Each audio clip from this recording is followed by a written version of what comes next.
Vasanth TV ரசிகர்களுக்கு வணக்கம். இன்னைக்கும் நம்மளுடைய தெரிந்து கொள்வோம் நிகழ்ச்சியில தெரியாத பல விஷயங்களை தான் தெரிஞ்சுக்க போறோம். நிறைய பேர் பிரஷ் பண்ணதுக்கு அப்புறமா ஏதாவது ஒரு விஷயத்த சாப்பிட்டாங்கன்னு வச்சுக்கோங்களேன், பயங்கரமான கசப்பா இருக்கும். டேஸ்டே நம்மளால ஐடென்டிஃபை பண்ண முடியாது. என்னப்பா இதுல பிரச்சனை அப்படின்னு நம்ம நினைச்சிருப்போமா? மாட்டோம். நான் பிரஷ் பண்ணோம், அதனால நமக்கு டேஸ்ட் தெரியல அப்படின்னு யோசிச்சிருப்போம். அது கொஞ்ச நேரத்திலேயே சரியாயிடும். ஆனா இதுக்கு காரணமே எஸ்எல்எஸ் அப்படின்ற ஒரு காம்பனன்ட் தான் அப்படின்னு சொல்றாங்க. எஸ்எல்எஸ் சோடியம் லாரல் சல்ஃபைடு அப்படின்றது தான் இந்த காம்பனண்டோட பேரு.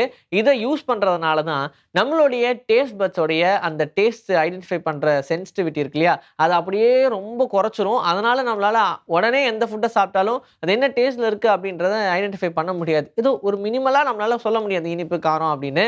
ஆனா இது கூடவே நம்மளுடைய டேஸ்ட் பஸ்ல அந்த சென்சிட்டிவிட்டியில கசப்பு அப்படின்ற ஒரு விஷயம் இருக்குல்ல, அதை மட்டும் அப்படியே லைட்டா அப்படியே தூண்டி விட்டுரும். அதனால தான் நீங்க எது சாப்பிட்டாலும் ஓரளவுக்கு கசப்பா தெரியும். அது கொஞ்ச நேரத்துக்கு மட்டும். ஆனா அதுக்கப்புறம் அதுவே ரெக்டிஃபை ஆயிடும். ஆனா இந்த எஸ்எல்எஸ் இல்லாத எஸ்எல்எஸ் ஃப்ரீ டூத் பேஸ்ட்லாம் நெறைய இருக்கு. ஆனா காமனா யூஸ் பண்ற எல்லா டூத் பேஸ்ட்லயுமே இந்த எஸ்எல்எஸ் இருக்கும். அண்ட் நீங்க வாங்கும்போதே மேபி உங்களுக்கு தேவையில்ல அப்படின்னா, அத பார்த்து வாங்குனீங்க. இல்ல எஸ்எல்எஸ் ஃப்ரீயா வாங்குனீங்க அப்படின்னா, அந்த மாதிரியான பிரச்சனைகள் இருக்காது.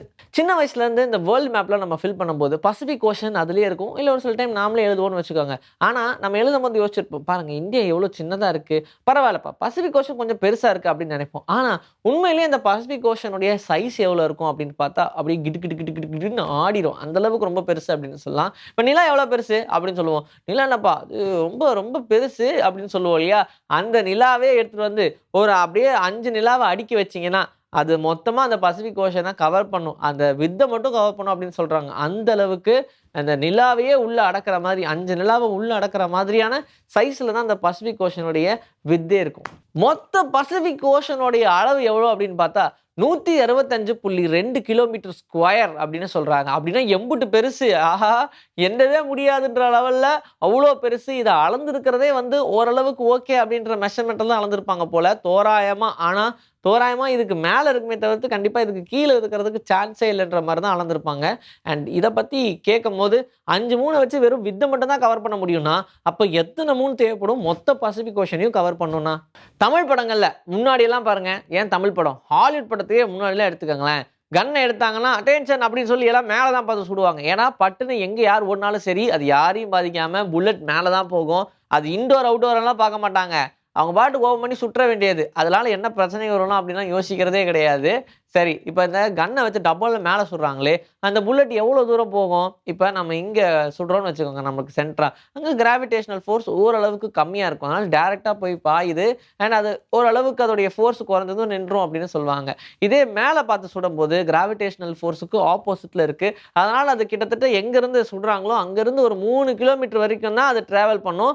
அது திரும்ப சொய்ன்னு வந்து கீழ தான் விழுகும்.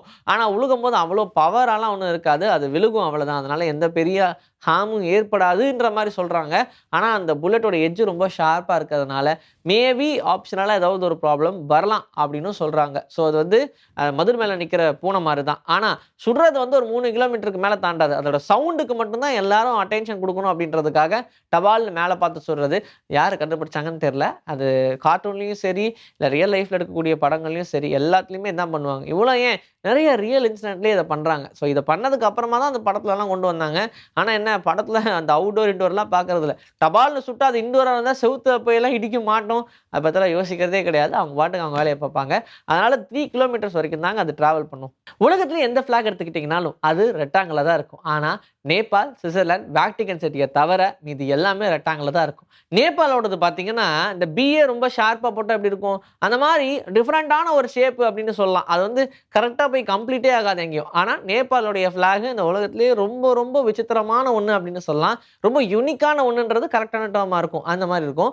ஆனா அதுவே இந்த வேட்டிகன் ஒரு சுவிட்சர்லாண்ட் எடுத்துக்கிட்டீங்கன்னா, அது 2மே ஸ்கொயர்ல தான் இருக்கும். ஸோ இந்த ஃபிளாக மட்டும் பார்க்கறதுக்கு ஸ்கொயர்ல இருக்கும். மீதி எல்லாமே ரெக்டாங்கிள். நேபாள் ஒரு வியர்டான ஒரு ஷேப் யூனிக்கா இருக்கும். மிருகங்கள் அப்படின்னு எடுத்துட்டோம்னா, இந்த ஹைட்டா இருக்கிற பெரிய பெரிய மிருகங்கள விட, அது சின்ன மிருகங்கள்லாம் வந்து அதிக அளவுல வாழும் அப்படிலாம் நம்மளால சொல்லவே முடியாது. ரொம்ப பெருசா இருக்கிற மிருகங்கள் அதிகமா வாழும் அப்படின்னு சொல்லுவாங்க. ஆனா அந்த நாய்களுடைய வரிசைன்னு எடுத்துட்டீங்கன்னா, அது ரொம்ப ஹைட்டா இருக்கு இல்லையா?